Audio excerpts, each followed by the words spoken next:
मेरे गुरुवत हैं वो। मंच पर बैठ के वो एक बात स्पष्ट कह देते हैं, खबरदार जो साड़ी वाड़ी लेकर आए तो मंच पे, मैं नौकर नहीं हूं तुम्हारा जो तुम्हारी साड़ियों को ढोके ले जाऊं वृंदावन, कुछ मत लाना यहां पर, साफ बोल देते हैं। सुदामा चरित्र की कथा आएगी तो एक दिन पहले ही बोल रहे हैं, खबरदार कोई चावल लेके आया तो, ना तो तुम सुदामा हो ना मैं कृष्ण हूं, फिर चावल का क्या काम। सुदामा के पास तो कुछ था नहीं बेचारे के, इसलिए चावल ले गया, और तुम्हारे घर में तो घी के डिब्बे भरे रखे हैं फिर भी तुम चावल ला रहे हो, ये तो गलत बात है ना। है? अरे जो है सो लाओ, सुदामा पर तो था नहीं कुछ इसलिए मांग के बेचारा चावल ले गया, और तुम्हारे घर में बादाम रखे तब भी तुम चावल ला रहे हो। इसलिए जो सामर्थ्य, जैसी सामर्थ्य है वैसा करना चाहिए, लीक नहीं पीटनी चाहिए।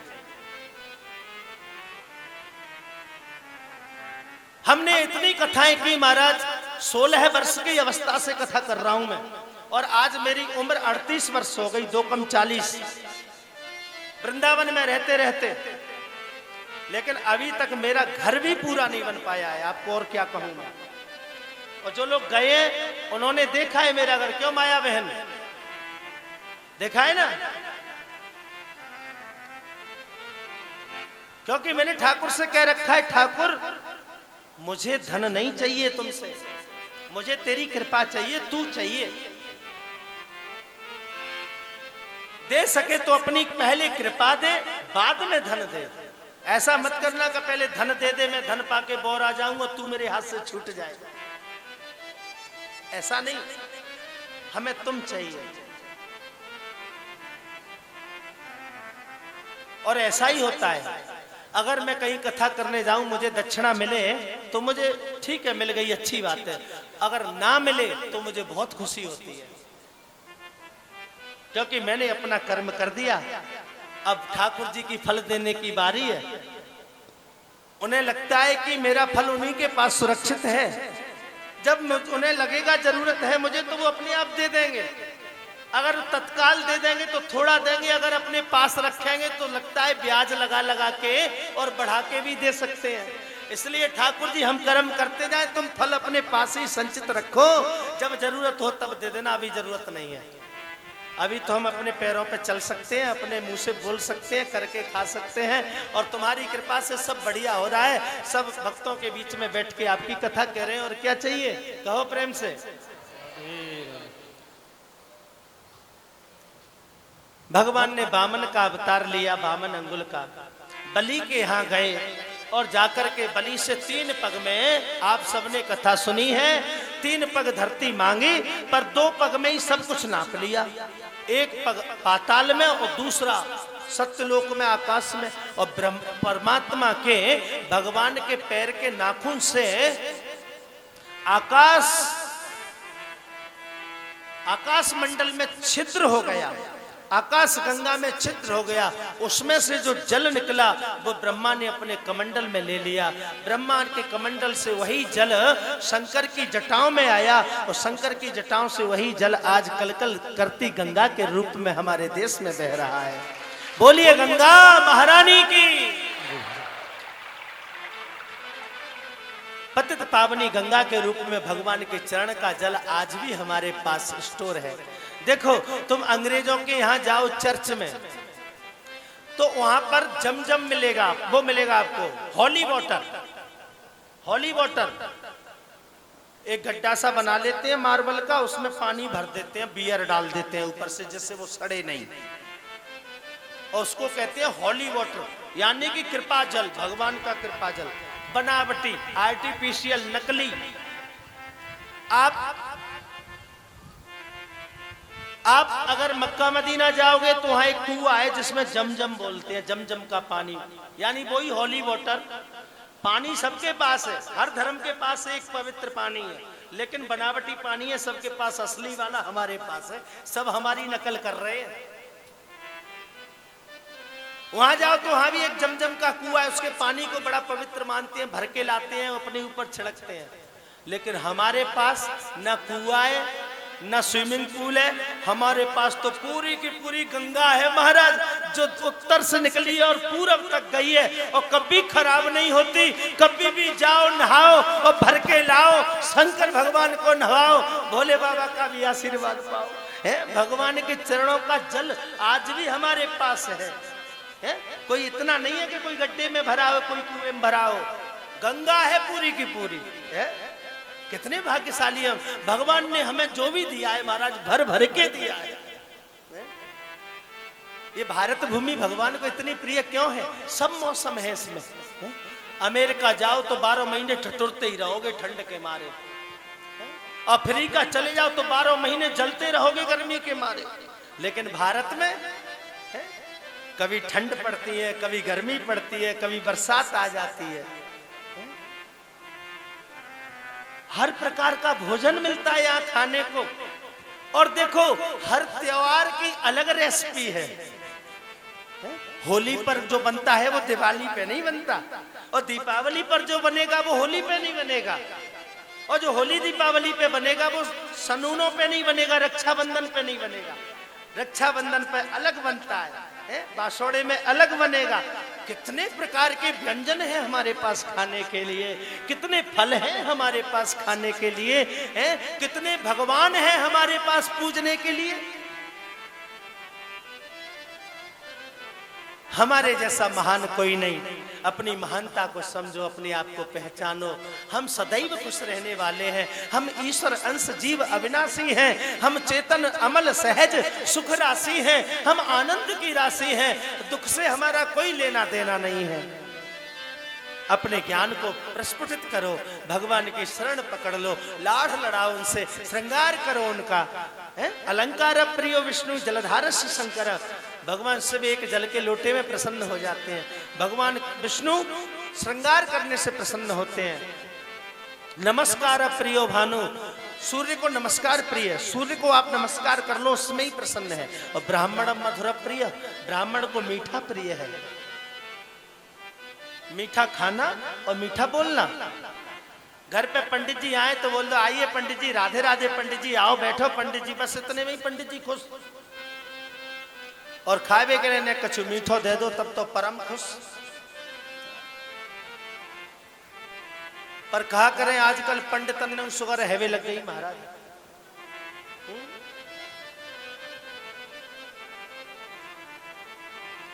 ब्रजवासी ने शुगर ना होवे, ब्रजवासी बड़े महाराज मीठे के प्रेमी होवे। चौबे जी मथुरा के चौबे आज भी पहले इतना बड़ा तो गोला भांग को छाने, और इतना बड़ा गोला भांग को छान के फिर 5 किलो रबड़ी पिए ऊपर थे, बादाम काजू पिस्ता डली भाई। अब बड़े बड़े महाराज मंत्र बोल के पीते हैं। राहुल जी क्या क्या बोलते हैं भला बताओ जरा। दाऊ दयाल ब्रज के राजा, भांग छनिए ताजा। चौबे जी के मंत्र हैं, मथुरा के चौबे जी के मंत्र। दाऊ दयाल ब्रज के राजा, भांग छनिए ताजा, और घोटे छाने तो विश्राम घाट पे आ जा। ऐसी आवे हर गुण गावे, हाथी के हौदा पे कृष्ण बलराम नजर आवे। भांग खा के भगवान की भक्ति है रही है, वो भांग कोई बीमारी ना है। जिसको खा के भगवान के गुण गाए जा रहे हो वो कोई बीमारी थोड़ी है। महाराज ब्रजवासियों को नहीं होती है शुगर। और आपको एक चीज बता दूं, आप पूरी दुनिया में कहीं भी चले जाना, जो स्वाद आपको वृंदावन की मिठाई में आएगा वो कहीं की मिठाई में नहीं आएगा। वृंदावन के जैसा मीठा आपको कहीं नहीं मिलेगा दुनिया में। पर किसी छोटी मोटी दुकान पे मन चले जाना, या तो ब्रजवासी की दुकान पे जाना, या राधा बिहारी मिष्ठान भंडार बिहारी जी के जस्ट सामने दुकान है मंदिर के, कभी जाके वहां से कुछ खा के देखना, कुछ भी ले लेना, आप स्वाद नहीं भूल पाओगे। तो ब्राह्मण मधुर प्रिय, ब्राह्मण को मीठा बड़ा प्रिय। ब्राह्मण को खुश करना है तो मीठा जरूर होना चाहिए। और इस बात को आप लोग अच्छे से जानते हैं, इसलिए जहां भी भोजन करने जाते हैं अब तो दो दो मीठे मिल रहे हैं, पहले तो एक मिल रहा था। आज तो हमको हलवा भी मिला, खीर भी मिली।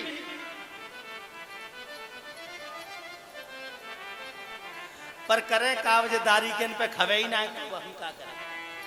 कहो प्रेम से राधे राधे, जय श्री कृष्ण, जय श्री कृष्ण, हर हर महादेव, ओम नमः शिवाय, जय माता दी। अब हमारे मनोज आचार्य जी आपको, मनोज गोस्वामी जी दो शब्द आपको कुछ कह रहे हैं, जरा उनकी सुन लो, फिर हम आपको राम जन्म की ओर लेके चलेंगे। बोल वृंदावन बिहारी लाल की जय। अच्छा मैयाओ, एक बात बताओ, व्यास जी जो कथा कह रहे हैं तुम्हारी समझ में आ रही है? बिल्कुल पक्की बात है। अच्छा हाथ उठाओ, कौन कौन की समझ में आ रही है? देख लो, ये मैया ने तो हाथ ही ना उठाए, इनकी समझ में ना आ रही। और सबसे बड़ी बात है, किशन सैनी जी की माता जी को तो बिल्कुल समझ में ना आ रही, उनने तो अभी तक हाथ ना उठायो। हाँ, मुझे लगे ऊंचो सुने हो। हाँ, या वजह से उनने जो है सुन नहीं पायो है। अच्छा, मैं जो कह रहा हूं वो समझ में आ रही है? आप जाने कहाँ की भाषा है? ना जाने? यही तो ब्रज भाषा के हैं, यही ब्रज भाषा है। हाँ, ये ब्रज भाषा है, क्योंकि ब्रजवासी ही ब्रज भाषा बोले।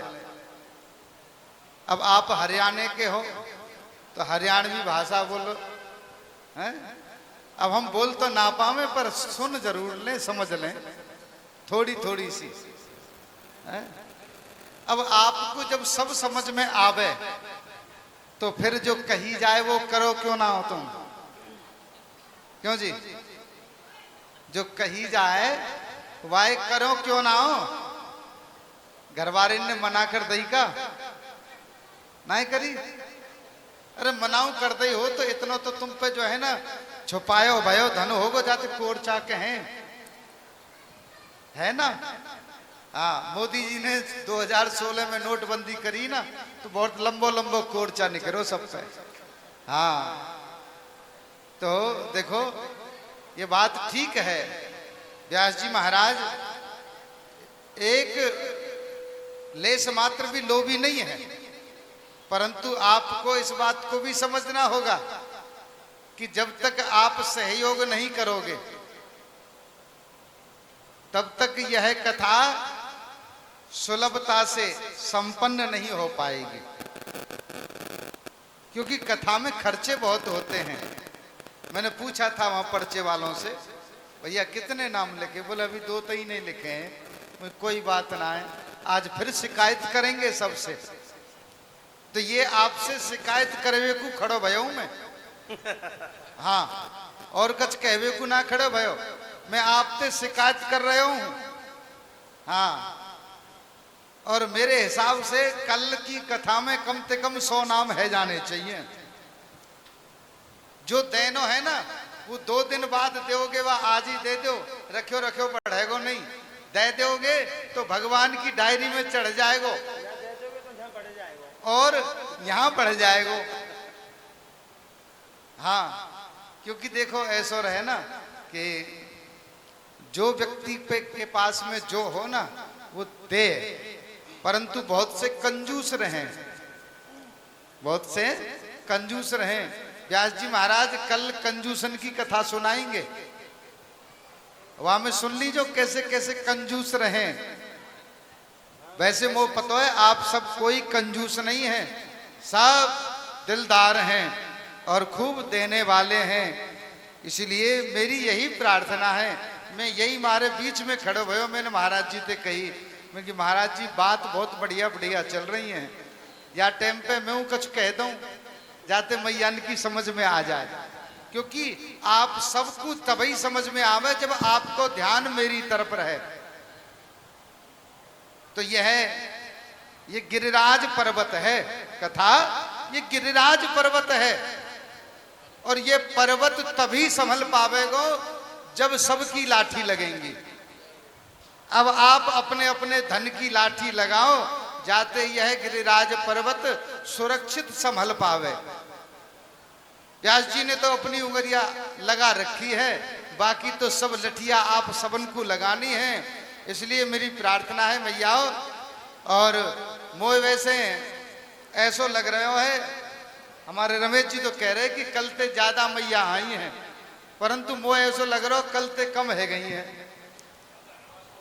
ज्यादा है। मोए ऐसो लग रहा हो कि मैंने कही कि भाई आप सब लोग सहयोग करियो, वह चक्कर में कछू अपने घर रह गई हो। अच्छा, आज तो मैंने लेंस लगवाए हैं, हाँ यही लगवा के लाए हैं वो लेंस, तो आज मुझे दिख रहे हो है। तो आप सभी अब कथा को आनंद ले रहे हो। कुछ ही समय में भगवान का जन्म होगा। उससे पहले जिन्होंने योगदान दिया है 100 रुपए, प्रेमलता सैनी, एक बार ताली बजा दो।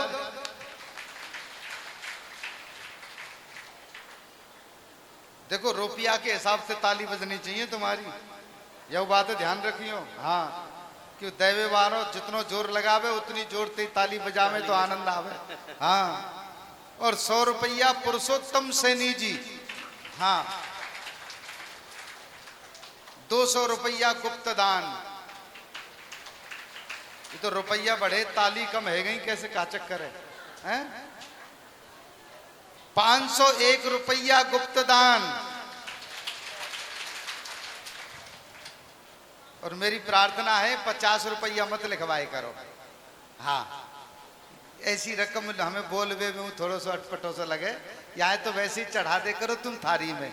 हाँ, क्योंकि यहाँ लिखो जाए तो ऐसा लिखो जाए कम से कम 3 जीरो वारो, तो ज्यादा आनंद आवे हमें बोलवे में। हाँ, 200 रुपया फिर गुप्त दान है,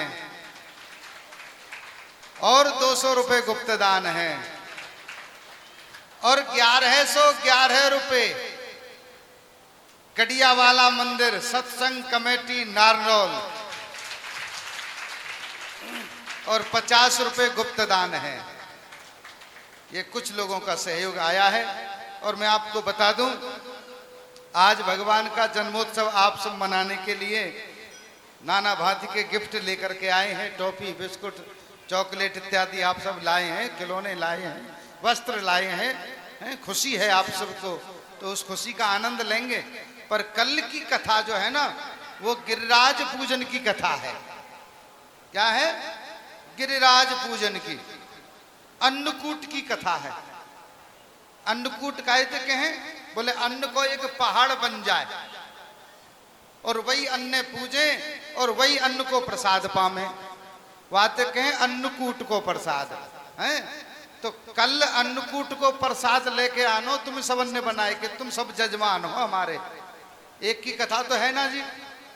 अब अन्नकूट सबको लेके आनो है, तो सब अपने घर से और कछु बनाओ चाहे मत बनाओ, एक तो खीर और कढ़ी चावल ये बना करके आपको जरूर लेकर के आना है। अब भले ही चाहे तुम एक टिफिन में लाओ चाहे एक बाल्टी में लाओ, हैं आप अपनी तरफ से भोग लगाओगे गिरिराज जी को, हैं। और 56 भोग की व्यवस्था काऊ को मन उठ जाए तो वो है जाएगी। हाँ, वो तो मन के ऊपर है, देखो बाकी हम जिद ना कर सकें, क्योंकि आप सबकी कथा है। जाकी जैकी सामर्थ्य हो वैसे ही सहयोग व्यक्ति करें। तो अन्नकूट तो मैया घर में बना लेंगी, परंतु 56 भोग तो जो है मिठाई की दुकान से ही व्यवस्था बन के आवेगी। ठीक है जी। यदि कोई 56 भोग में भगवान को भोग लगाना चाहे तो आप हमें बता सको, हमारे रमेश भैया जी को बता सको, और नहीं तो अपने अपने घर से आप सबको अन्नकूट जरूर बना के लानो है। और देखो कल गिरिराज जी की सुंदर झांकी को भी दर्शन होगा आपको। 4 परिक्रमा करवे को मौका मिलेगा आप सबको। गिरिराज पूजनो आपको जो है ना पुण्य मिलेगा, आप पूजोगे सभी गिरिराज। ठीक है जी। इसलिए सब लोग कल के लिए भी तैयारी कर लेना आने से पहले। और अब मैं ज्यादा समय ना लेकर के महाराज जी से प्रार्थना करूंगा कि उस कृष्ण जन्म के आनंद में हम सभी को जो है प्रफुल्लित करें। जय जय श्री राधे। जय जय श्री राधे। बोल वृंदावन बिहारी लाल की जय। श्री राधा रानी सरकार की जय। श्री शंकर भगवान की जय। जय जय श्री राधे। वैसे तो भगवान और भगवान की कथाएं अनंत हैं, कभी पूरी नहीं हो सकती। और 5 बज गए हैं, भगवान कृष्ण का जन्म भी करवाना है और अभी राम जी का भी जन्म नहीं हुआ, तो समय बहुत कम है, कथाएं बहुत ज्यादा हैं। कथा पूरी कभी होती भी नहीं है, इसलिए स्पर्श करते हुए हम लोग निकलेंगे। राम जन्म की एक आपको विशेष कथा आपको सुना देता हूं, जो आपने शायद ना सुनी हो। एक बार अयोध्या में एक सभा बैठी।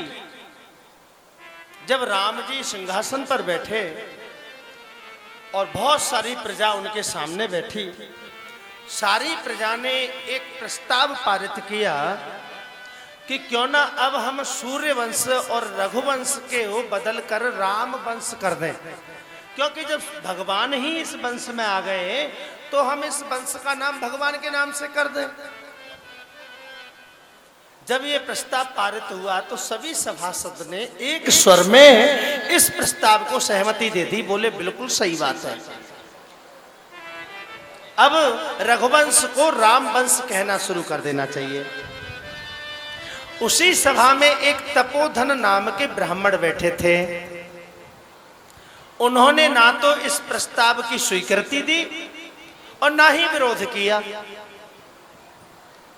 लेकिन भगवान तो अंतर्यामी है, वो तो सब जानते हैं। उन्होंने तपोधन ब्राह्मण के मन की बात को जान लिया। पूछा, ब्राह्मण देव आपने समर्थन नहीं दिया। तपोधन बोले, महाराज हमने विरोध भी कहां किया है, हमने तो विरोध भी नहीं किया, तो आपने समर्थन क्यों नहीं दिया? बोले बस ऐसे ही, जब हमने देखा कि जब सब लोग समर्थन में हैं तो फिर हम विरोध क्यों करें, पर हम समर्थन भी नहीं कर सकते। बोले क्यों? क्योंकि महाराज हमने महाराज दिलीप का भी कार्यकाल देखा है और उनके पुत्र महाराज रघु का भी हमने कार्यकाल देखा और आपका भी देखा, इसलिए हम अच्छी तरह से जानते हैं कि इस सूर्य वंश में महान कौन है। अपितु आप परमात्मा हो, ईश्वर ब्रह्म के अवतार हो, आपके लिए कुछ भी करना कोई बड़ी बात नहीं है। लेकिन महाराज रघु तो एक राजा थे, वो भगवान नहीं थे, लेकिन उनके जो कर्म थे, उन्होंने जो इस धरती पर सत्कर्म किए हैं, जो महानता उपलब्धि हासिल की है, वो अभी तक आप भी नहीं कर पाए। भगवान राम से बोले, तपोधन ब्राह्मण। भगवान श्री राम ने कहा, अगर ऐसी बात है तो कोई एकाध किस्सा हमें सुनाओ। तपोधन ब्राह्मण बोला, प्रभु आपने रावण से युद्ध किया, इतना बड़ा वानरों की सेना इकट्ठी की, समुद्र पर पुल बांधा, इतना प्रयास किया आपने, रावण से महीनों युद्ध किया, तब जाकर के आप रावण को जीत पाए। लेकिन उसमें भी रावण को आपने नहीं मारा, महाराज रघु की कृपा है जो आप रावण को मार पाए। रावण को मारने का श्रेय भी आपको नहीं, महाराज रघु को जाता है। राम जी ने कहा, वो कैसे? तब तपोधन ब्राह्मण ने एक कहानी सुनाई रघु महाराज के जीवन चरित्र के बारे में। बोले, महाराज रघु एक दिन गंगा स्नान कर रहे थे, स्नान करके वो ब्राह्मणों को दान देते थे, ऐसा नियम था उनका। सुबह जगते ही सरयू स्नान करते, सरयू गंगा में स्नान करके संध्या करते और संध्या करके ब्राह्मणों को दान देते। एक दिन रावण महाराज रघु से युद्ध करने की इच्छा से सरयू किनारे जा पहुंचा महाराज रघु के पास। रघु महाराज स्नान करके सरयू में से निकले, संध्या करके जल हाथ में लिया और अघमर्षण करके जल में, और वो जल उत्तर की ओर फेंक दिया महाराज रघु ने। वहां और भी ब्राह्मण संध्या कर रहे थे। उन्होंने रघु महाराज से पूछा, राजन आपने ये क्या किया? ऐसा तो संध्या में कोई नियम नहीं है कि अघमर्षण के जल को उत्तर में फेंका जाए। तो राजा रघु ने कहा कि ब्राह्मणों, मैंने ये जल एक अग्निहोत्र करने वाले ब्राह्मण के गाय की रक्षा करने के लिए फेंका है। उत्तर में कलिंजर पर्वत पर एक ब्राह्मण रहता है, अग्निहोत्र करता है। उसकी एक होम धेनु है, जिस गाय के दूध से, दही से वो हवन करता है, घी से हवन करता है, और उसी गाय के दूध को पीकर रहता है। वो अयाचक ब्राह्मण है, किसी से कुछ मांगता नहीं। उसकी गाय पर एक सिंह ने हमला कर दिया। अगर वो शेर उसकी गाय को मार देता तो वो ब्राह्मण भी नष्ट हो जाता, बिना गाय के, बिना होम के। इसलिए मैंने उसके अग्निहोत्र की रक्षा की है। इस बात को जब रावण ने सुना तो रावण को बड़ा आश्चर्य हुआ कि रघु महाराज यहाँ सरयू में स्नान कर रहे हैं और दक्षिण कलिंजर पर्वत पर होने वाली घटना के बारे में इनको यहाँ पता चल रहा है।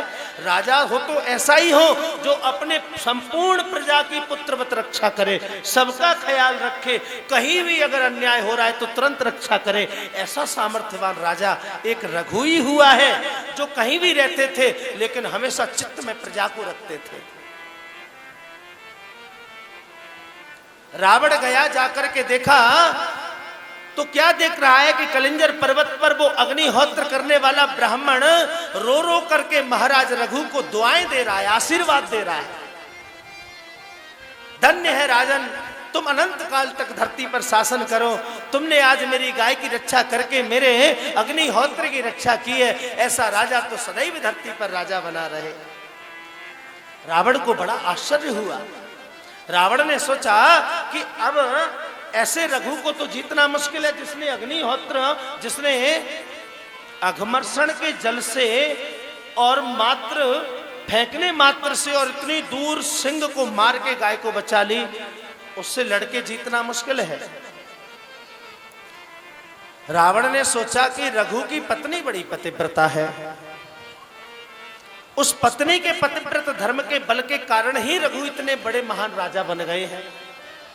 और सच बताऊं, ये पत्नी जो होती है वो अर्धांगिनी होती है, आधा अंग। अगर पत्नी ठीक नहीं तो समझ लो हमारा आधा जीवन, आधा अंग, आधा शरीर खराब हो गया। अगर पत्नी अगर अपने सत्य पर डटी है, टिकी है, अपनी ईमानदारी से जीवन जी रही है, तो कैसा भी पति हो, कितना भी गरीब दरिद्र गरीब घर में जन्मने वाला क्यों ना हो, अगर पत्नी नियम संयम से रहने वाली है तो वो एक दिन भिखारी पति को भी राजा बना देती है। और वो नहीं, भगवान को राजा बनाना पड़ता है। क्यों? क्योंकि भगवान को उसके सतत्व की रक्षा करनी पड़ती है। पतिव्रता थी।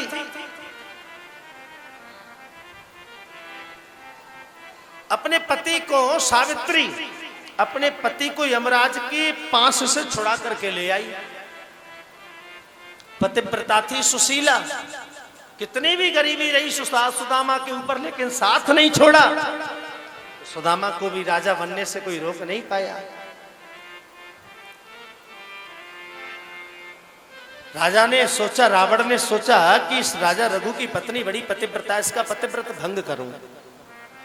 राजा बहरूपिया का वेश बना करके वो रावण बहरूपिया का वेश बना करके राजा का रूप धारण कर लिया रावण ने, महाराज रघु का, और अयोध्या में प्रवेश कर गया, महल में, अंतःपुर में। रानी ने जैसे ही देखा रघु के वेश में आते हुए रावण को, तो तुरंत पहचान लिया और कहा कि सिंह की खाल ओढ़ लेने से, सिंह की खाल ओढ़ लेने से गीदड़ कभी शेर नहीं बनते। जाओ रावण, तुम्हारा मनोरथ यहां पूर्ण नहीं होगा। यह कहकर के रानी अंतर ध्यान हो गई, महाराज अदृश्य हो गई। रावण वहां से भी निराश लौट आया, सीधा रघु के पास पहुंचा, ब्राह्मण का भेष बनाया और रघु के यहाँ ब्राह्मणों की लाइन में खड़ा हो गया हाथ जोड़ करके। और जब जैसे ही नंबर आया दान लेने का, तो रघु महाराज ने कहा, मांगो विप्र, क्या चाहिए? रावण बोला, महाराज अगर देना चाहते हो तो युद्ध कर लो मुझसे, मैं आपसे युद्ध करने की इच्छा से आया हूं। रघु बोले कि देखो ब्राह्मण, आप भले ही भ्रष्ट हो गए हो अपने ब्राह्मणत्व से, लेकिन हम क्षत्रिय हैं, अभी हम अपने क्षत्रियत्व से भ्रष्ट नहीं हुए हैं, अभी हमारा क्षत्रित्व नष्ट नहीं हुआ है। हम जब तक क्षत्रित्व का धर्म निभा रहे हैं तब तक हम ब्राह्मणों का सिर्फ सम्मान करेंगे, ब्राह्मण से युद्ध नहीं कर सकते। हमने ब्राह्मणों की चरण वंदना की है, हम ब्राह्मण के चरण पूछते हैं, तुम कैसे ब्राह्मणों हमसे युद्ध करने आ गए, हम युद्ध नहीं करेंगे तुमसे। रावण ने कहा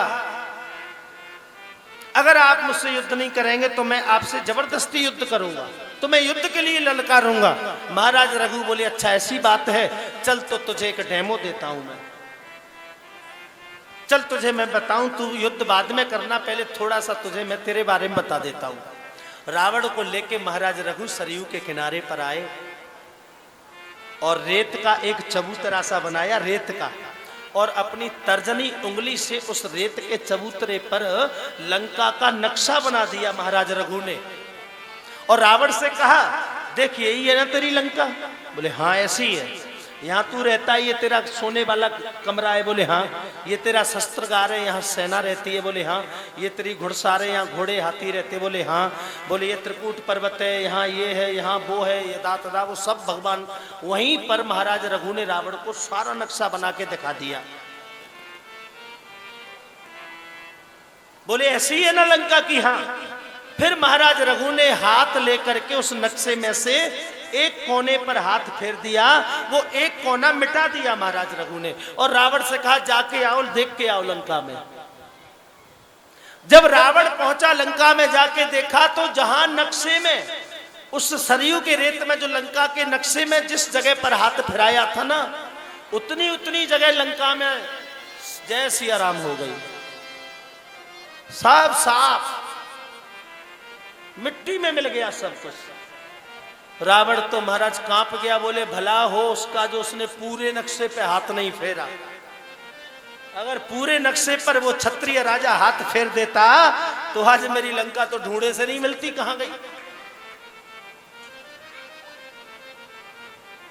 अब तो रावण को महाराज बड़ा गिलानी हुई।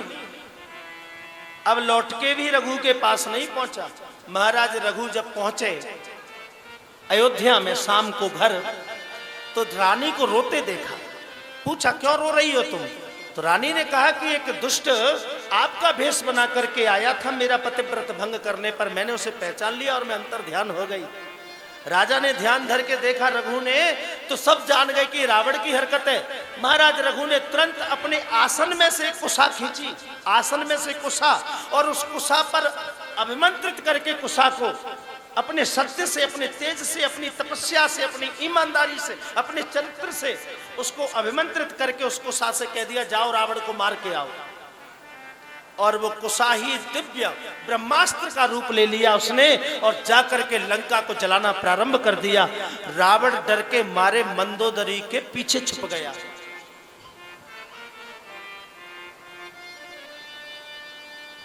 मंदोदरी के पीछे छुप गया, और वो ब्राह्मण का, वो महाराज रघु का बाण पूरी लंका को जलाए दे रहा है महाराज।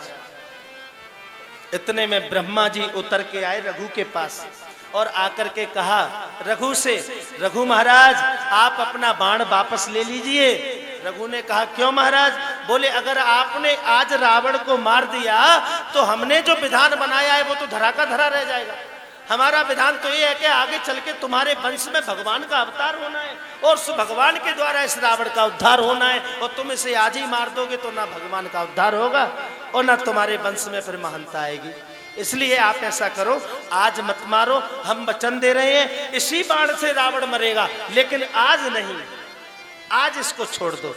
पहले अपने यहाँ अवतार होने दो भगवान का, जब भगवान को जरूरत पड़ेगी तब हम इस बाण को भेजेंगे। और महाराज सच मानिए, राम जी ने बार बार 30-30 बाण छोड़े रावण को, 20 भुजाएं 10 सिर एक एक बार में काट दिए, कई बार काट दिए, पर वो मरा नहीं। अंत में भगवान ने 31 बाण छोड़े।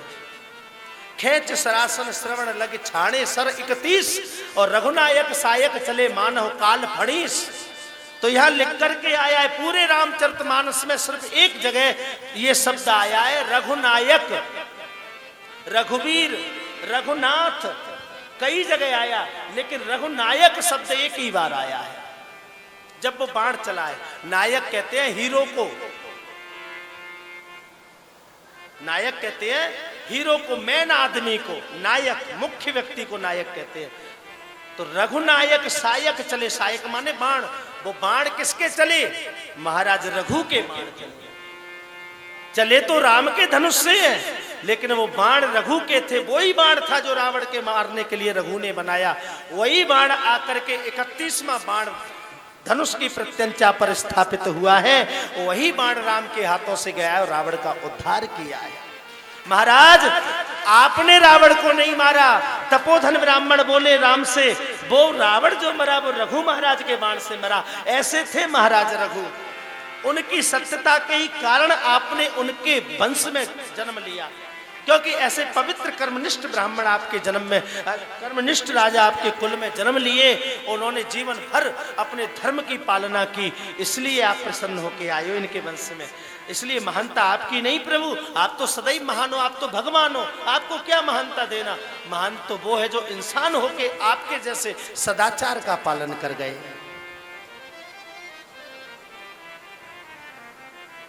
तब राम ने निर्णय लिया कि भले ही पूरी सभा इस समर्थन में है कि रघुवंश को राम वंश कह दिया जाए, लेकिन हम तपोधन ब्राह्मण की बात से सहमत हैं। आज से हमारा वंश रघुवंश के ही नाम से जाना जाएगा।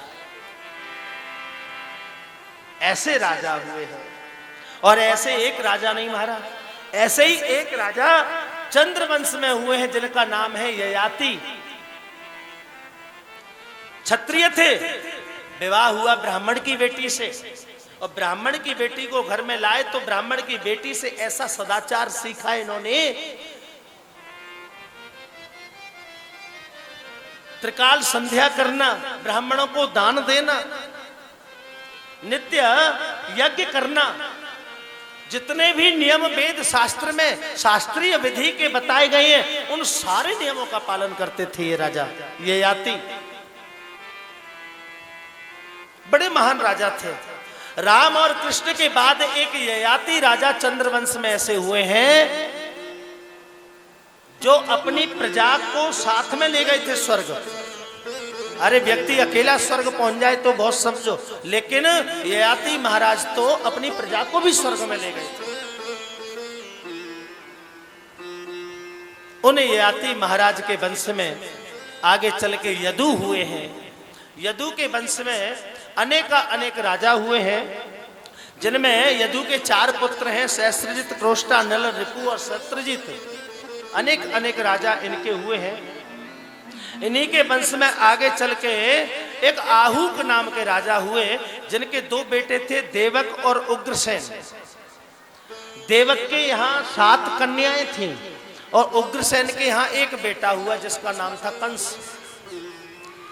देवक की जो 7 बेटियां थीं, रोहिणी, पौरवी, भद्रा, मद्रा, इला, रोचना, देवकी, प्रमुखा, आसन, पत्रे, आनक, दुंधवे, उनमें 7 की 7 वसुदेव जी के लिए ब्याही थी, जिनमें देवकी प्रमुख थी।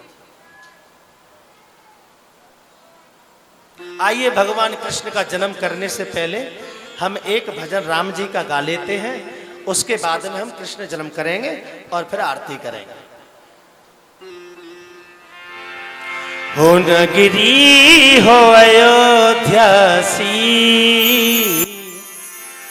रघुकुल सा घराना हो चरण श्री राघव के, जहाँ मेरा ठिकाना हो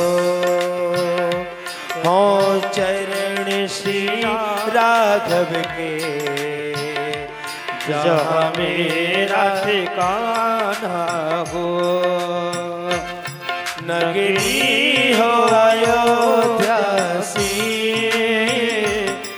रघुकुल सा घराना हो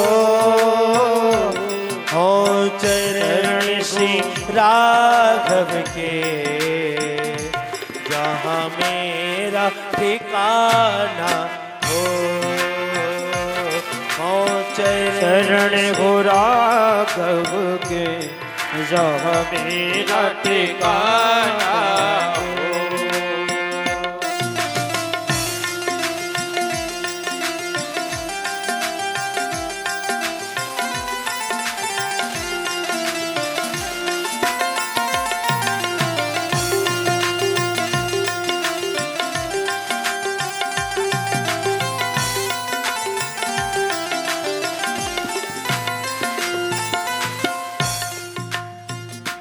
लक्ष्मण सा भाई हो,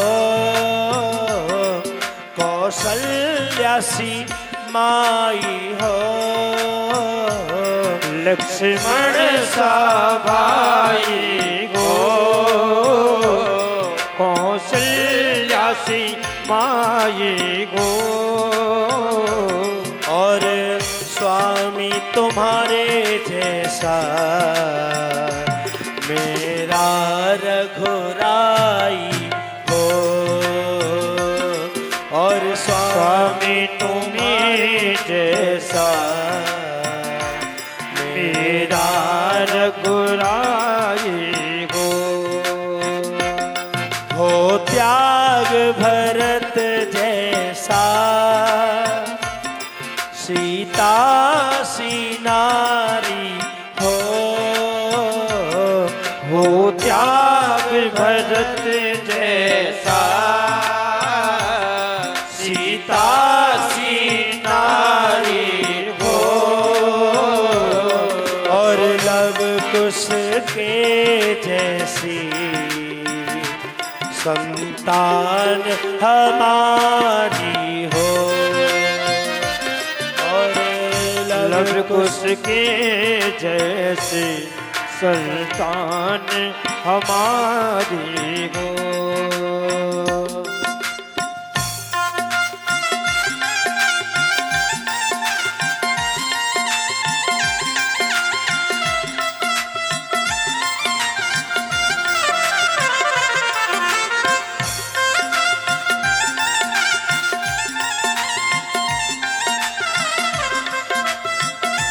जय हो, ताली सेवा करते रहे।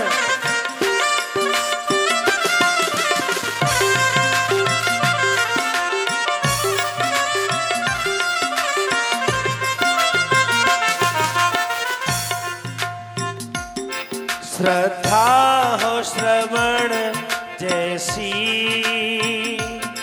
सबरी सी भक्ति हो। श्रद्धा हो श्रवण जैसे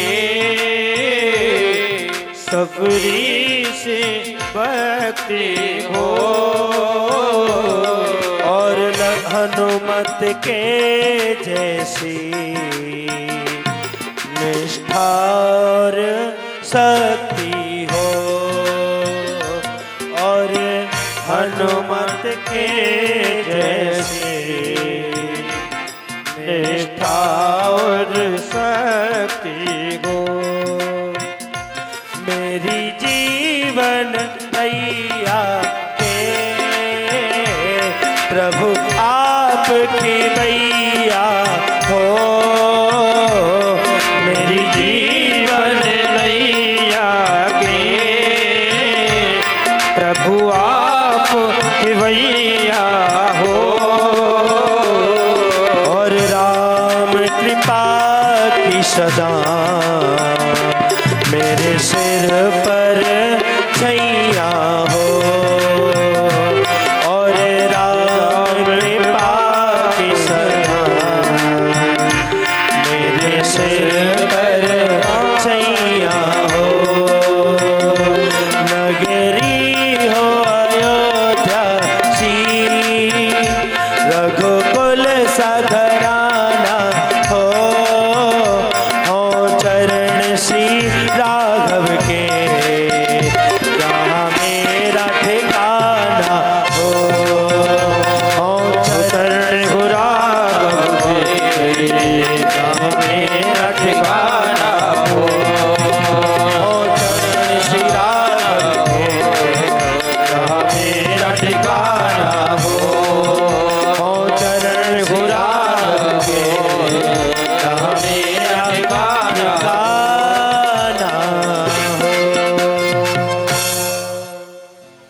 बोलिए राजा रामचंद्र जी महाराज की जय हो। जय जय श्री राधे।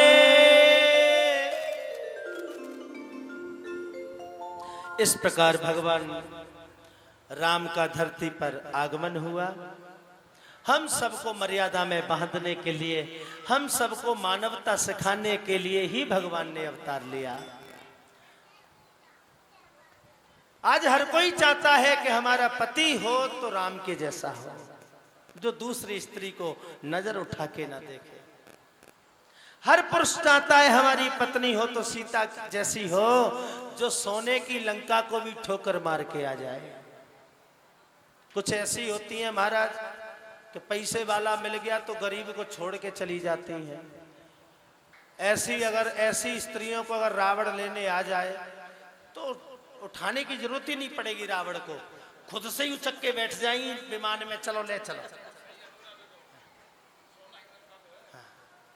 खुद ही उल के बैठ जाएंगी कार में, चल ले चल।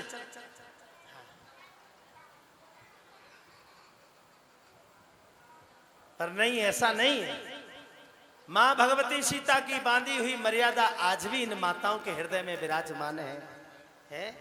पूरा जीवन एक व्यक्ति के साथ में गुजार देती हैं। अगर गरीब है तो गरीबी में गुजार देती हैं, अमीर है तो उसके हिसाब से गुजार लेती हैं। बाप पिता जिस किसी के भी पीछे हाथ पकड़ा करके विदा कर देता है, उसी के पीछे चली जाती हैं। ना कोई शिकायत, ना कोई शिकवा, ना गिला, और अपने आप आराम से जीवन जी लेते हैं। ये कृपा नहीं तो क्या है?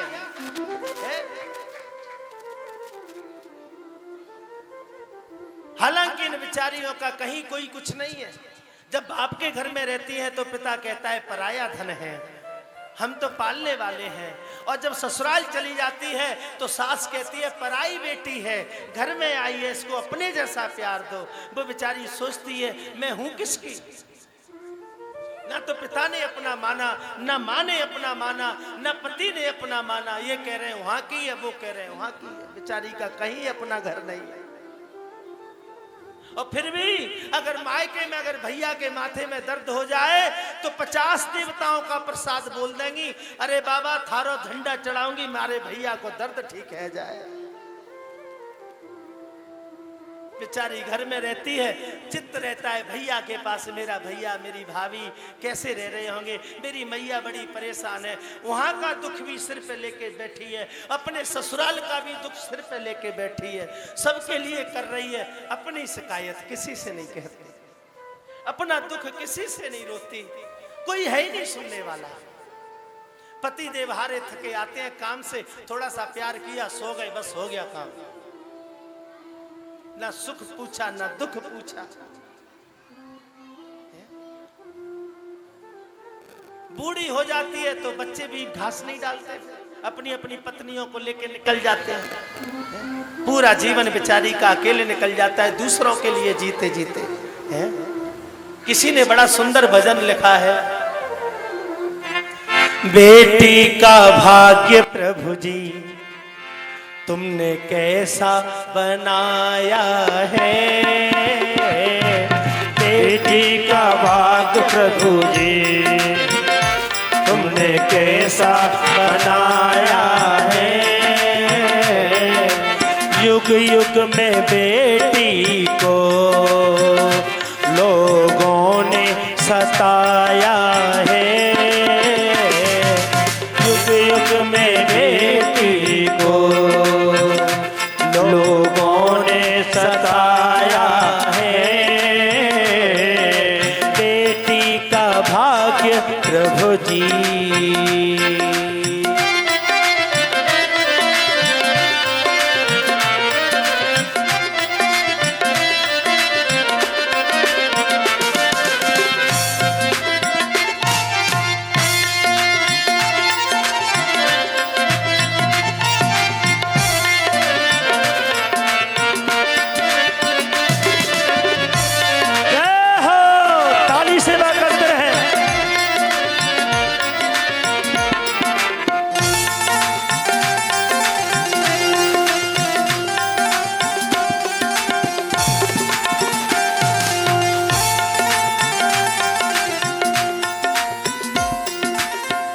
सतयुग में नारी को इंद्र ने सताया है। हो सतयुग में अहिल्या को इंद्र ने सताया है। हो उसके पति ने उसके पति ने उसे पत्थर का बनाया है। बेटी का भाग्य प्रभु जी तुमने कैसा बनाया है। बेटी का भाग्य प्रभु जी।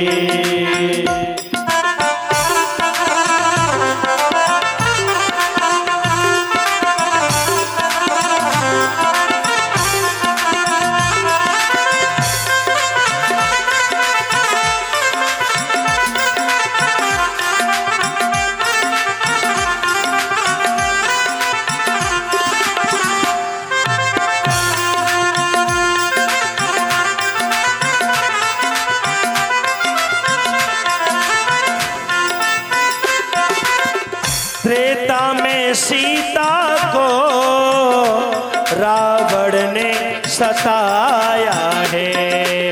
हो त्रेता में सीता को रावण ने सताया है।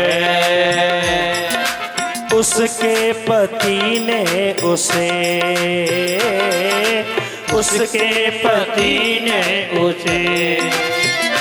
बन बन भटकाया है। बेटी का भाग्य प्रभु जी तुमने कैसा बनाया है। बेटी का भाग्य प्रभु जी।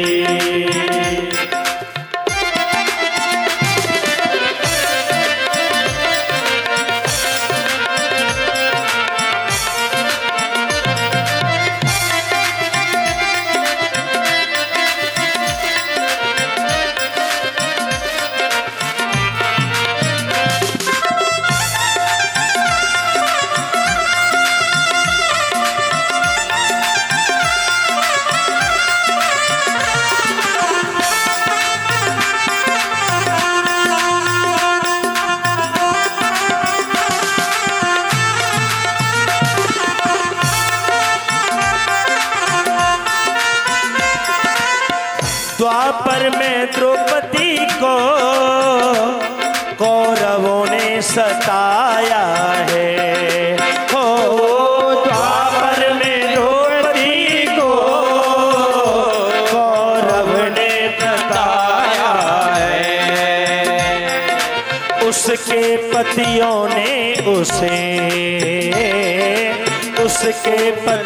ने उसे जुए में हराया है। बेटी का भाग्य प्रभु जी तूने कैसा बनाया है। युग युग में बेटी को लोगों ने सताया है। बेटी का भाग्य प्रभु जी बेटी का भाग्य प्रभु जी बेटी का भाग्य प्रभु जी। कलयुग में नारी को कलयुग में मीरा को राणा ने सताया है। उसके ससुर ने उसे जहर पिलाया है। बेटी का भाग्य प्रभु जी तुमने कैसा बनाया।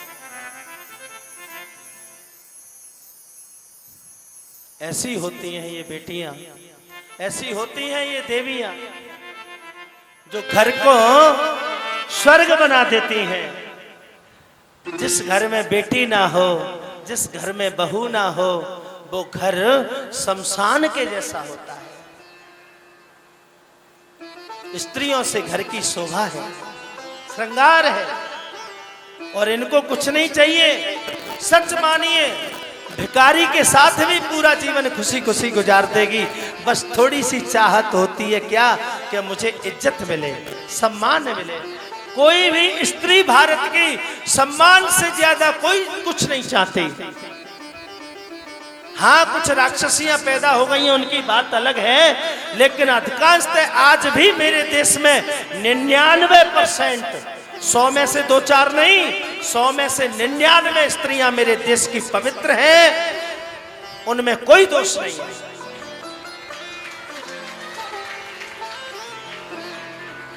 अगर उनके अंदर हम दोष देख रहे हैं तो वो दोष हमारे अंदर है।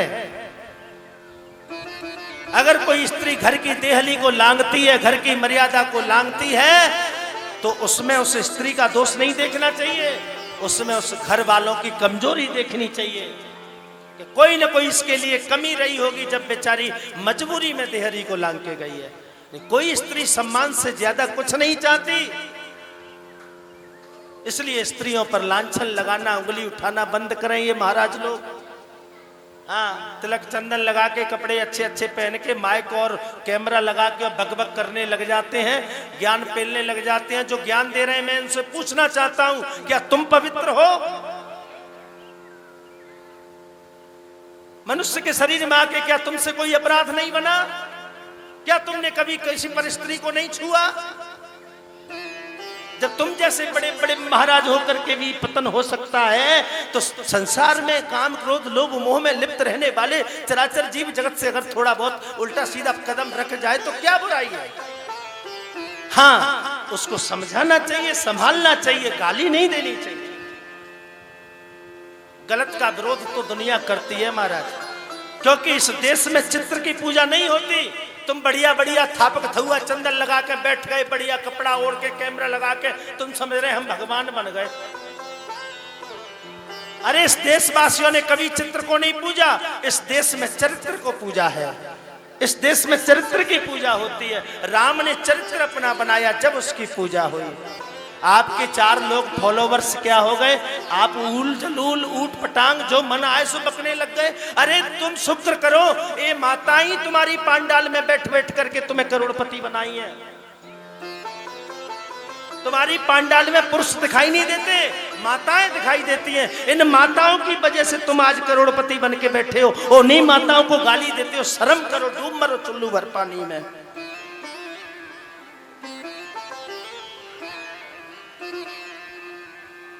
अरे भागवत में कहां लिखा है कि तुम 4 जगह मुंह मार के आओ, ये करो, बोले? कहां लिखी है ये बात भागवत में?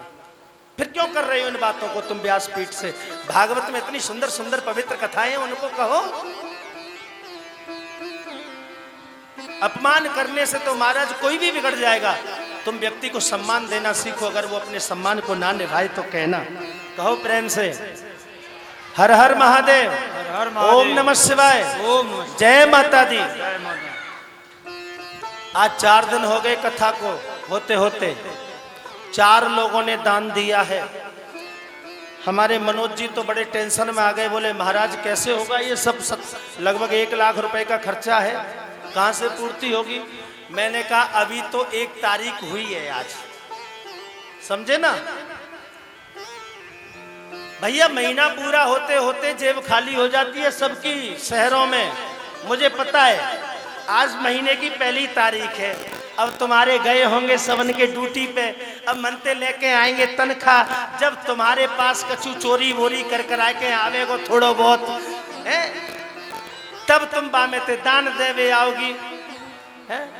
मैंने समझायो, मैं टेंशन मत करो, अभी आज तनख्वाह आवेगी, तब कल तुम्हारे पास चंदा आवेगा। हाँ? देखो, कोशिश करिए ज्यादा से ज्यादा करवे की।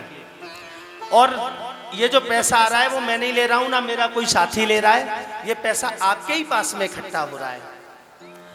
जो भी पैसा इकट्ठा होगा इन सबकी दक्षिणा बांटी जाएगी, और जो बचेगा उससे चकाचक भंडारा होगा यहाँ। तो ऐसी कोशिश करना कि इन लोगों की भी व्यवस्था हो जाए, ये भी दुखी होके ना जाए, और आप लोगों को भी सबको प्रसाद मिल जाए, बढ़िया खीर पूड़ी और बूंदी के लड्डुओं का।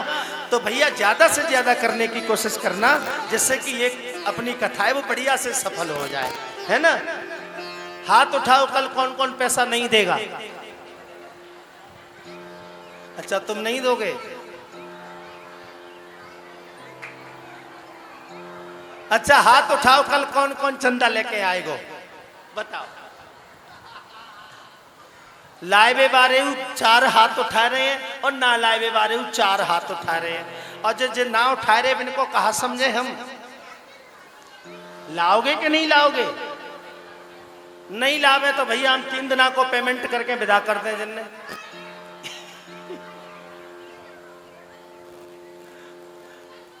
कोशिश करिए सब जने 175 कलश उठे। अगर सब जने 1000 रुपये कर देंगे तो 1,75,000 है गए। सबन के बढ़िया ते साउंड को दिव जाएगो, जिनको सबन को है जाएगो। थोड़ा बहुत जा आश्रम में बैठ के कथा कर रहे हैं, जाऊ को थोड़ा सो बिजली पानी को सो खर्चा को सो कछु में दे देंगे दक्षिणा पानी, है ना। और जो बच्चे को बामे बढ़िया चकाचक भंडारों बन के भोग लग के आप सबको प्रसाद बट जाए। ठीक है, कोई बड़ी बात नहीं महाराज, बच्चा खर्च कर दे थोड़े बहुत पैसा तो कोशिश करना सब लोग थोड़ा थोड़ा सबको समझाना। धर्म हो रहा है, थोड़ा बहुत बने जितना करो। कहो प्रेम से राधे राधे।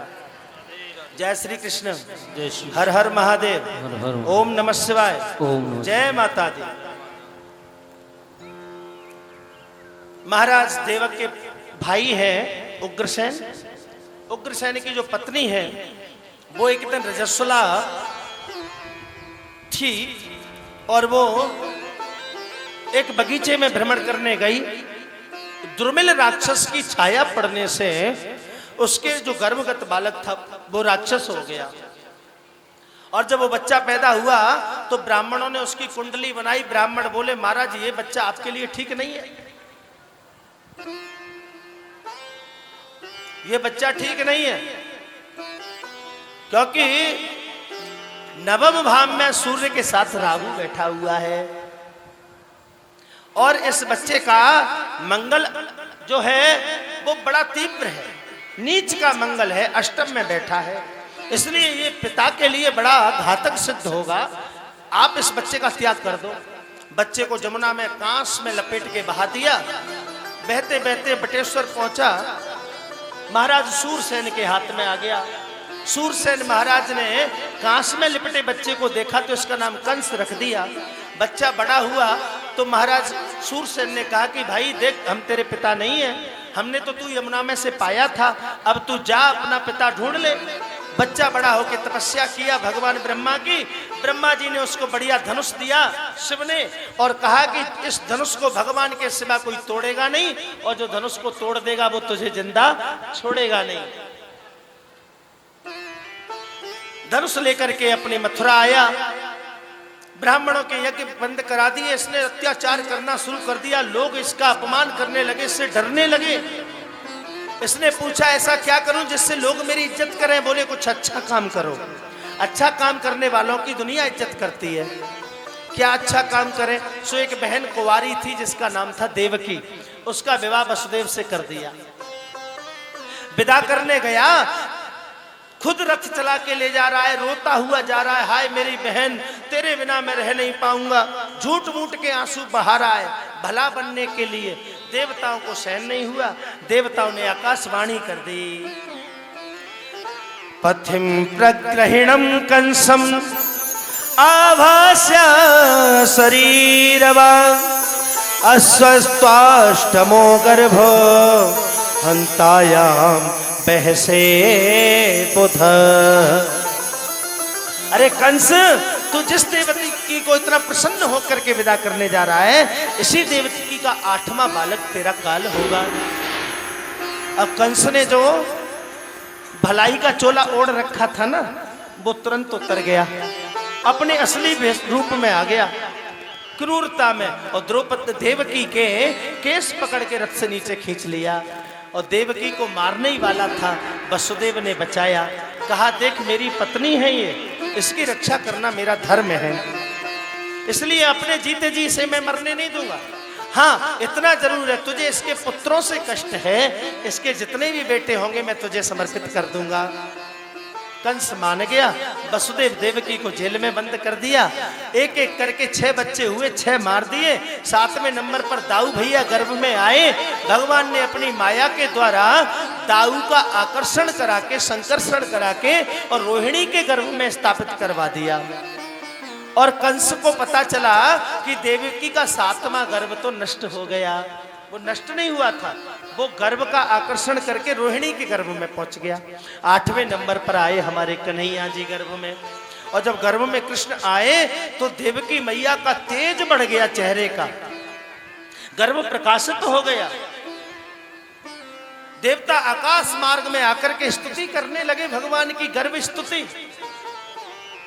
सत्यव्रतम सत्य परम त्रिसत्यम सत्यस्य योनिं निहतं च सत्ये सत्यस्य सत्यमृत नेत्र सत्यम सत्यात्मकं त्वां शरणं प्रपन्ना सत्यात्मकं त्वां शरणं प्रपन्ना। सत्य सत्य कह करके भगवान की स्तुति की है। भागवत में 3 जगह सत्य आया है। भागवत के शुरुआत में सत्यम परम धीमहि, भागवत के मध्य में 10वें स्कंद में सत्यस्य योनि निहतम च सत्य, 9 बार सत्य कहा है। 9 बार ही सत्य क्यों कहा? क्योंकि 9 की संख्या पूर्ण है। 9 की संख्या पूर्ण है, इसको ना घटाया जा सकता, ना बढ़ाया जा सकता, ना तोड़ा जा सकता। 9 के साथ किसी भी संख्या का गुणा कर दो और फिर तुम अक्षरों को जोड़ोगे तो उत्तर 9 ही आएगा। जैसे 9 गुणा 2 तो 9 दूनी 18, 18 को जोड़ो 8 और 1 तो 9 हो गए ना।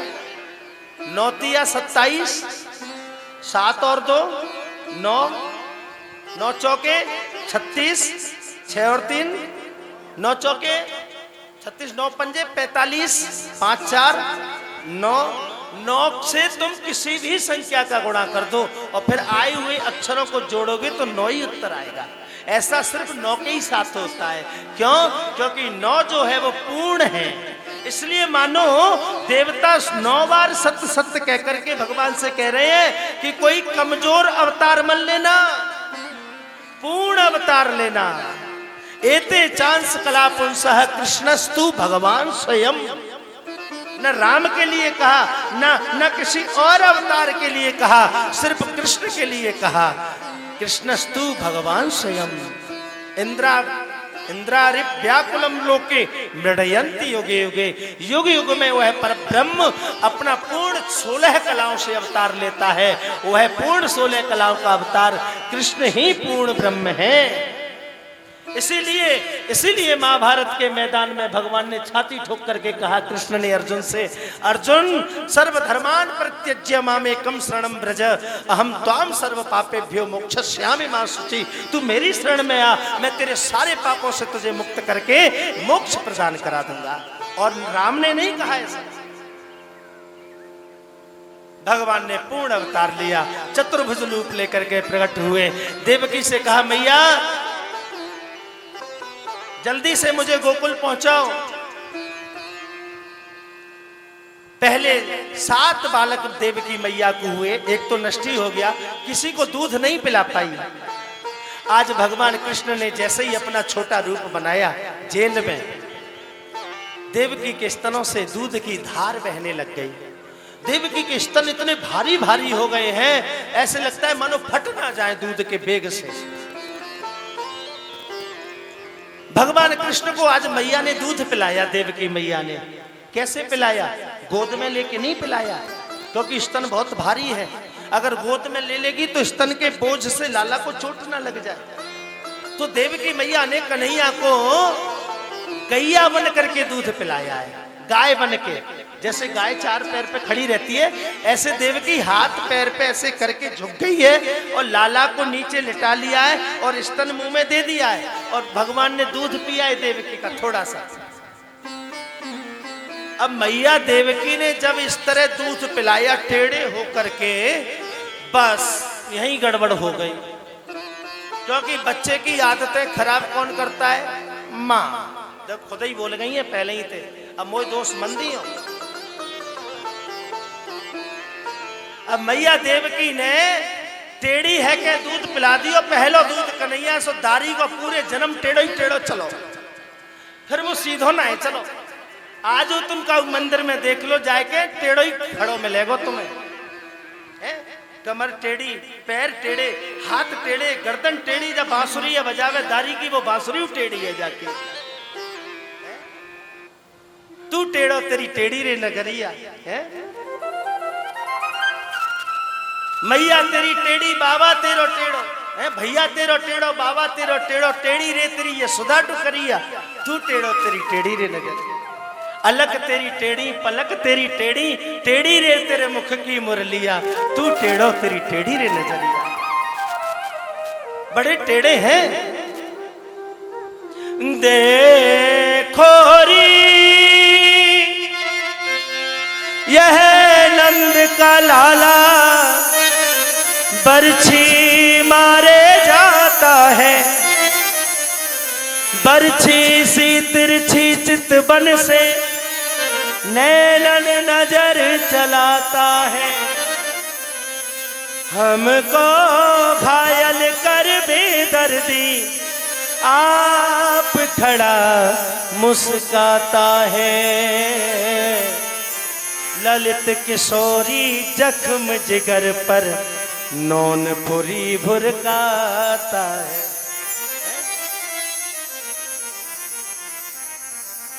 बड़ा टेढ़े चलते हैं। पहले तो तिरछी चितवन करके टेढ़ी चितवन से कटारी चलाते हैं। नैनो की कटारी मेरे दिल विच मारी, असमंजस में डार दई। मैं तो हार गई, दिल बार गई। हो मैं तो हार गई, दिल बार गई। मैं तो हार गई, दिल बार गई। हो नैनो की कटारी मेरे दिल बिच मारी, कन्फ्यूजन में डार दई। नैनो की कटारी मेरे दिल बिच मारी, कन्फ्यूजन में डार दई। मैं तो हार गई, दिल हार गई। मैं तो हार गई, हो दिल बार गई।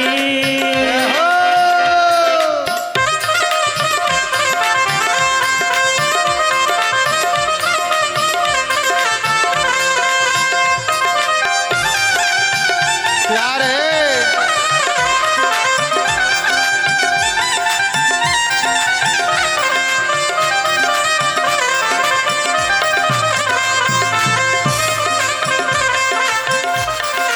जय हो। ऐसी घायल भई, ऐसी घायल भई, दवा दुनिया में ना पाई।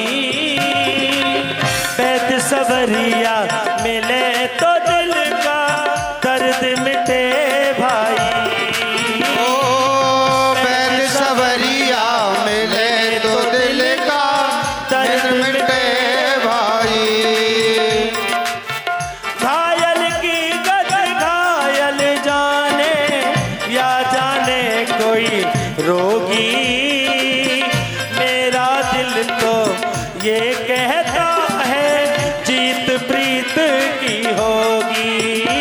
ओ मेरा दिल तो ये कहता है जीत प्रीत की होगी। मैं तो हार गई, दिल बार गई। मैं तो हार गई, हो दिल बार गई।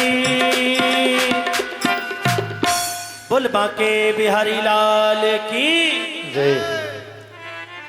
तो महाराज दूध पिलाया कन्हैया को देवकी मैया ने, वसुदेव ने छबड़े में रखा और सीधे गोकुल ले गए। यमुना जी में बाढ़ आ गई। क्यों? क्योंकि सारी नदियां यमुना में आ गई। बोले भगवान का अवतार हुआ है, यमुना में होके जाएंगे, इसलिए चलो हम भी दर्शन कर लें। सारी नदियां यमुना में आ गई तो यमुना में बाढ़ आ गई। अब यमुना तो महाराज बढ़ती जाए बढ़ती जाए, वसुदेव जी तो डूब ही गए पूरे। यमुना जी कह रही है कि मैं तो दर्शन करूंगी अपने पति के। भगवान कृष्ण पति है यमुना के। यमुना कौन है? सूर्य की बेटी, शनि और यमराज की बहन है यमुना।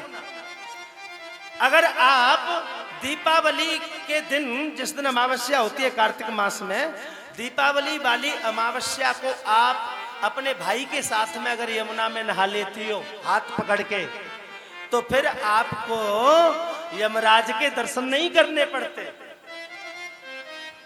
ऐसा महात्म्य है, क्योंकि यमराज भाई है यमुना का। यमुना में तुम नहा लो, यमुना को अपना माँ मानो, तो फिर क्या मामा की इतनी सामर्थ्य है कि भांजे को दंड दे सके? मामा तो भांजे के पैर छूते हैं। कृष्ण हमारे पिता है, यमुना हमारी मैया है, यमराज जी हमारे मामा लगे। या नाते से अगर हम कभी यमपुरी में जानो पड़ो, तो यमराज जी मोह लगे खड़े है के पैर छुएंगे पहले तो भांजे के। आओ भांजे, आशीर्वाद दे। हाँ,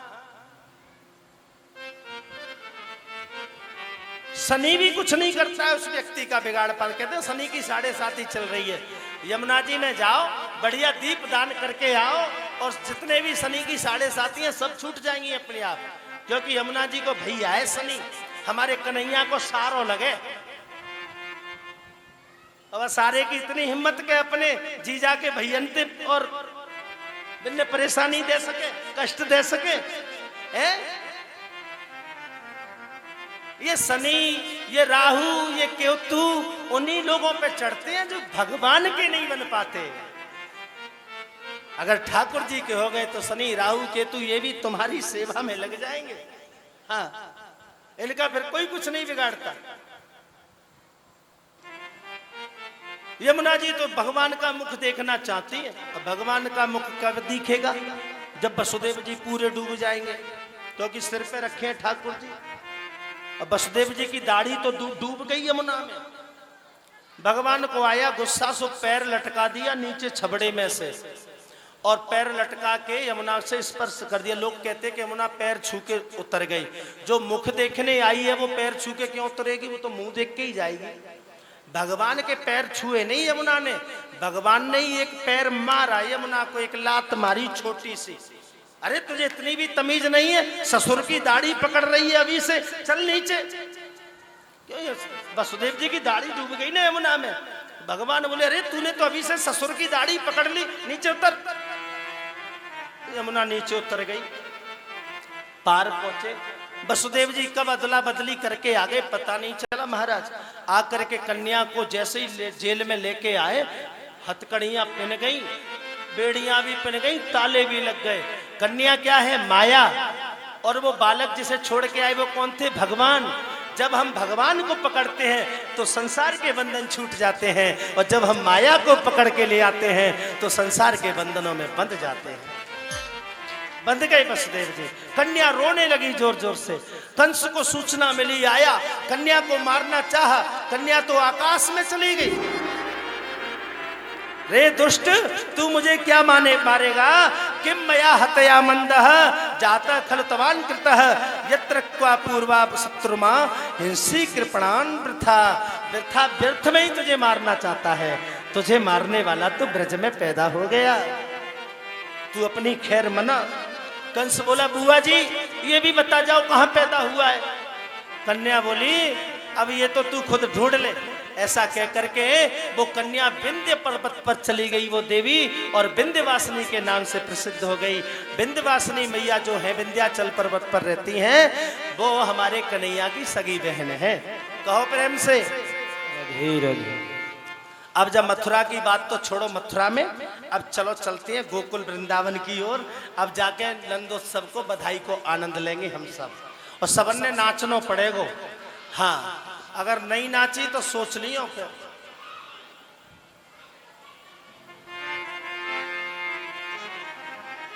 सुबह ही सुबह सुनंदा जगी, जैसे ही यशोदा के कमरे में गई तो देखा यशोदा मैया के बगल में एक बालक सो रहा है, और वो बालक झिनी झिनी चनरिया ओढ़े हुए है। यशोदा तो योग माया के प्रभाव से बिल्कुल एकदम अचेत पड़ी है, उन्हें तो होश ही नहीं है। सुनंदा ने जैसे ही चदरिया उठाई उघारी तो चेहरा दिखा, चेहरा बिल्कुल लड़की के जैसा गोलमोल। बुआ बोली हाय राम कहीं छोरी तो ना है। अगर छोरी है गई तो नंद बाबा के गले में जो 9 लखा हार पड़ो है वो ना मिलेगो। हे भगवान छोरा है जाए तो कम से कम हार तो मिल जाए। हाँ, इन बुआन की महाराज खूब सेवा किया करो। अब जब बुआ आयो करे तो खूब दियो करो, जितनो बने करे बितनो। हाँ, क्योंकि ये भलो ही चाहे अपने भैया भाभी को। आजकल की कछु कलयुगी बुआ ऐसी है गई है जिनने भैया भाभी को प्यार बर्दाश्त ना होवे, वे चाहे कि जिनमें लड़ाई ही तो नहीं रहे। पर कछु आवे तो सम्मान में कमी मत करे करो, खूब देव जितनो बने। देखो हम भले हैं तो अपनी भलाई ना छोड़ो। कोई आदमी अपनी बुराई नहीं छोड़ सकता तो हम अच्छाई क्यों छोड़े। एक बिच्छू बह के जा रहा था पानी में, एक संत ने उसको उठा के बाहर फेंकना चाहा कि ये बेचारा मर जाएगा। अब बिच्छू जैसे ही उठाया तो उसने डंक मार दिया, बिच्छू हाथ से छूट के गिर गया पानी में। संत ने फिर उठा लिया उसको बचाने के लिए, फिर डंक मारा, फिर छूट गया बेचारा। फिर उठा लिया संत ने। चेला ने कहा, गुरुजी पागल हो गए हो क्या, ये तुम्हें बार बार डंक मार रहा है और तुम इसको बार बार उठा रहे हो। संत ने कितना सुंदर जवाब दिया, ध्यान देना आप सब लोग। संत ने कहा कि जब ये 2.5 तोले का बिच्छू अपना स्वभाव नहीं बदल सकता तो मैं 2.5 मन का साधु अपना स्वभाव कैसे छोड़ूं। इस बिच्छू का स्वभाव है डंक मारने का और मेरा स्वभाव है कृपा करने का, दया करने का।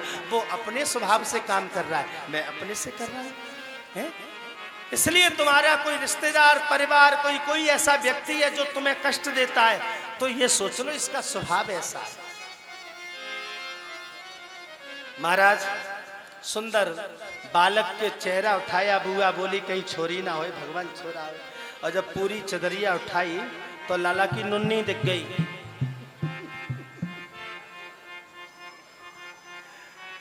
बुआ को पता चल गया ये तो छोरा है। अब तो जोर जोर से बुआ थाली लेके छत पे चढ़ गई और बजावे लग गई थाली जोर जोर से। है गयो, है गयो, है गयो, ब्रज में मल्ला मच गई। कहा है गयो? नंद बाबा ने पूछी, कहा है गयो? बाबा तेरे धर्म कर्म सत्कर्म को पुण्य फल पुत्र के रूप में तेरे घर में पैदा है गयो। बोल बाल कृष्ण लाल की जय हो। अब तो नंद बाबा ने यमुना में स्नान किए महाराज, छलांग मार के स्नान किए। वैसे नदी में छलांग मार के ना नहाना चाहिए। नदी में जाओ, प्रणाम करो, जल को आचमन ले तब स्नान करो। लेकिन नारद पंचरात्र में लिखा है कि घर में अगर पुत्र जन्मे तो फिर नदी का आचमन नहीं करना चाहिए, छलांग मार के नहाना चाहिए नदी में। और छलांग मारते हैं जब नदी में, जिसके घर में पुत्र पैदा हुआ है उस पिता को नदी में कूद के नहाना चाहिए। और जब कूदता है, कूदने से जितने छींटे उड़ते हैं ऊपर, उतने ही 1000 वर्षों तक पितृलोक देवलोक में निवास करते हैं। ऐसा महात्मा है। खूब कूद करके मल मल के नहाए बाबा।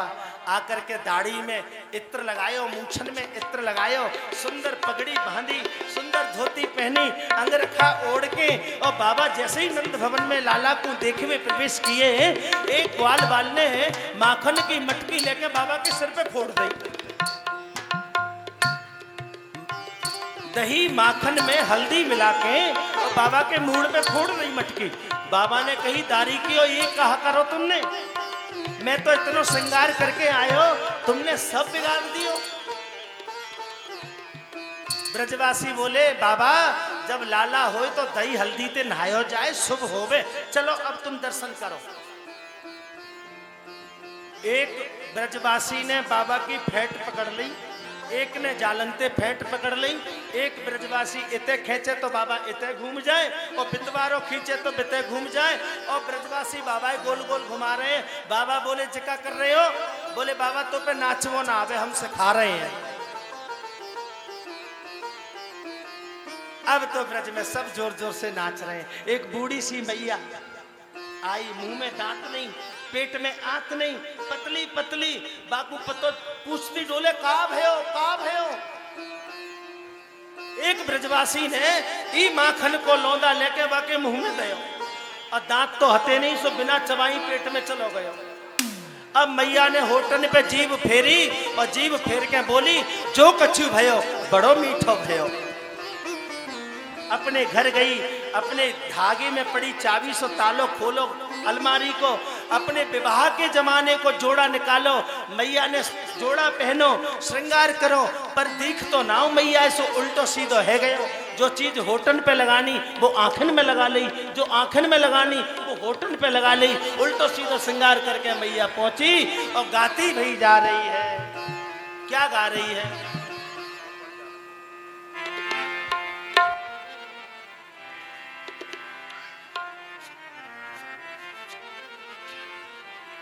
लाला जायो है यशोदा ने, लाला जायो है हो ब्रज में, हो ब्रज में।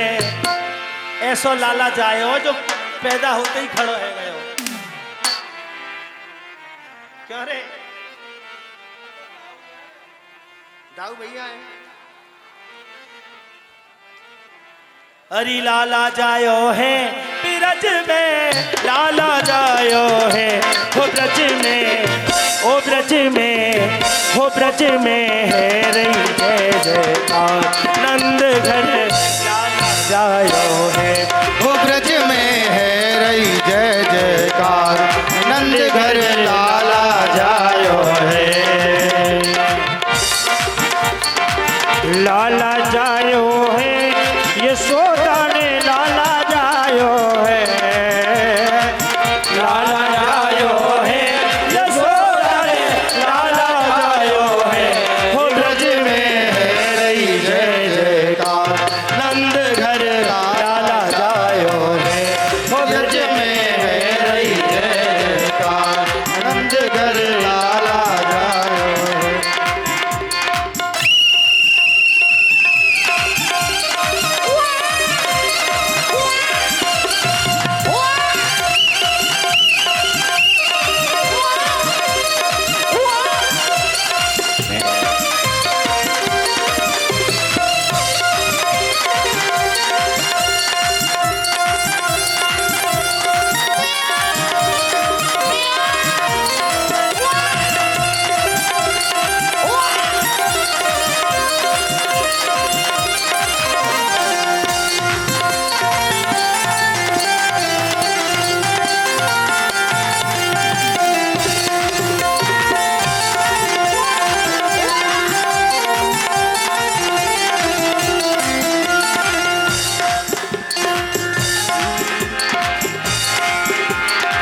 यूथ के यूथ नंद घर गाए, यूथ के यूथ नंद घर आवे। यूथ के यूथ नंद घर गाए, ब्रजवासी सब हिल मिल गावे।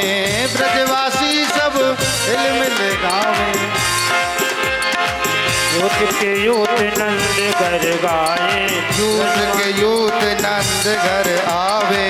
ब्रजवासी सब मिल गावे। ब्रजवासी सब हिल मिल गावे। गायो में सुत ऐसो जायो रे, 80 साल की आयो में सुत ऐसो जायो गे। ये ब्रज में, ये ब्रज में, ये ब्रज में गए रही जय जयकार। नंद घर लाला जायो है, ब्रज में गए रही जय जयकार। नंद घर लाला जायो है। जय हो, बधाई हो।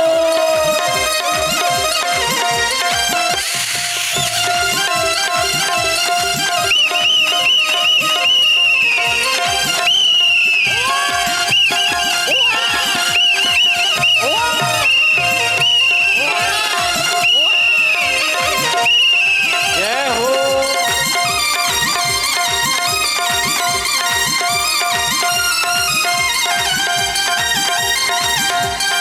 देखो मैया, भैया थोड़ा सा कैमरे से इधर उधर हो जाओ। हाँ और देखो। पीछे जाओ। देखो मैया, आप जाओगे। झोली रखो थोड़ा और अपनी जगह पे झोली बना के रखो, वहीं मिलेगो सबको। हाँ, यहाँ झुकने से नहीं मिलेगो। जय हो। आप अपनी अपनी जगह पे झोली बनाओ, वहीं खड़े हो, वहीं मिलेगो सबको। हाँ, अरे मैया हमका कहने बाबू सुन ले, अपनी जगह पे खड़े है जाओ परे को। दे दरी मैया बधाई, दे दरी मैया, दे दरी मैया बधाई, दे दरी मैया। वो तेरी गोद में आयो लाल, बधाई तेरी मैया, वो तेरी गोद में आयो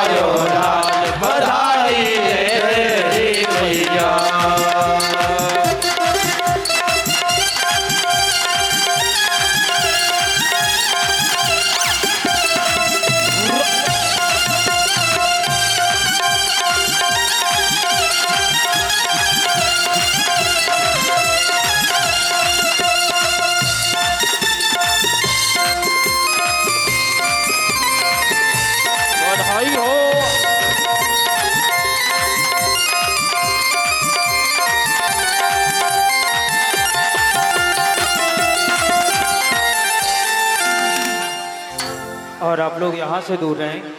अरे जब चलो। कीबोर्ड मत ले जाओ भैया, कीबोर्ड है तो यहीं रख दो। चलो अब कल लुटावेंगे, कल लुटाएंगे। पीछे वाले ने लुटा रहे, पीछे पहुंच जाओ, पीछे। पीछे हाँ। अब इन भैया ने समझ में ही ना आवे, कह रहे हैं पीछे जाओ, पीछे को लुटाएंगे। तुम वो आगे खड़ी भैया हो। तेरा बोल नंद के लाला की जय हो। देखो जी अब बेलाल कन्हैया है, जुग जी बेलाल कन्हैया, हो मैया तेरा नाचो यशोदा नाचो।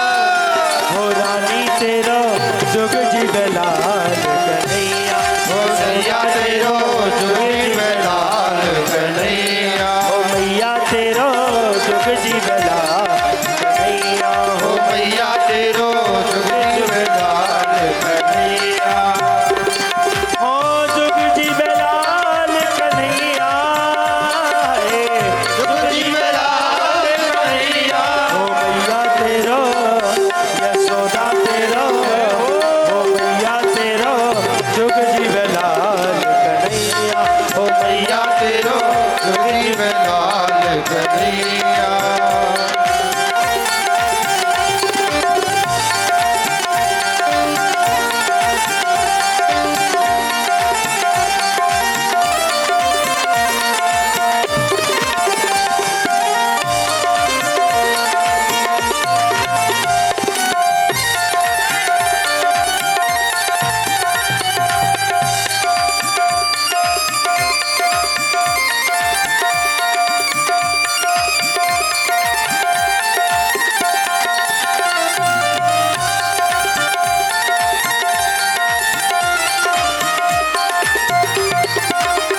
मथुरा में जाने जन्म लियो है, मथुरा में जाने जन्म लियो है।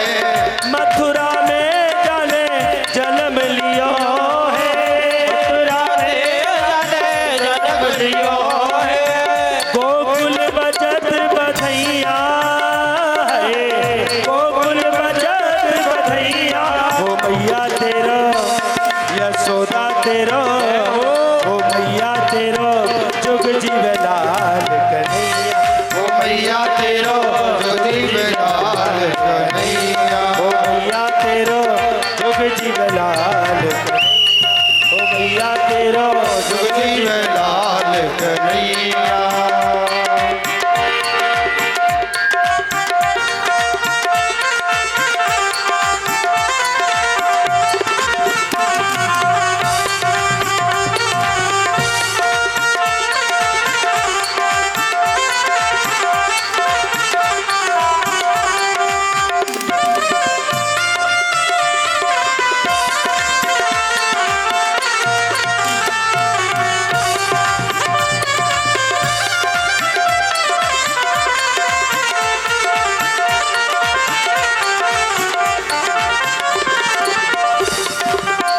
आइए सुनो, आओ अब हम सब मिलके आरती करेंगे भगवान की। चलो मनोज जी, दीपक जला के जिनने पकड़ा और आरती करें ठाकुर जी की। लो आप भी पकड़ो, आप भी ले और ये लास्ट आप ले लो।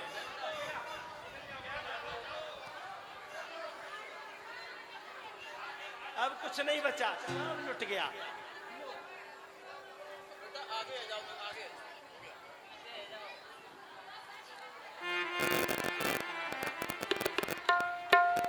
हे नंद घरा नंद भयो, जय कन्हैया लाल की, नंद घरा नंद भयो, जय कन्हैया लाल की, जय कन्हैया लाल की, मदन गोपाल की, जय कन्हैया लाल की, मदन गोपाल की, हाथी घोड़ा पाल की, जय कन्हैया लाल की, हाथी घोड़ा पाल की, जय कन्हैया लाल की, नंद घरा नंद भयो, जय कन्हैया लाल की, नंद घरा नंद भयो, जय कन्हैया लाल की।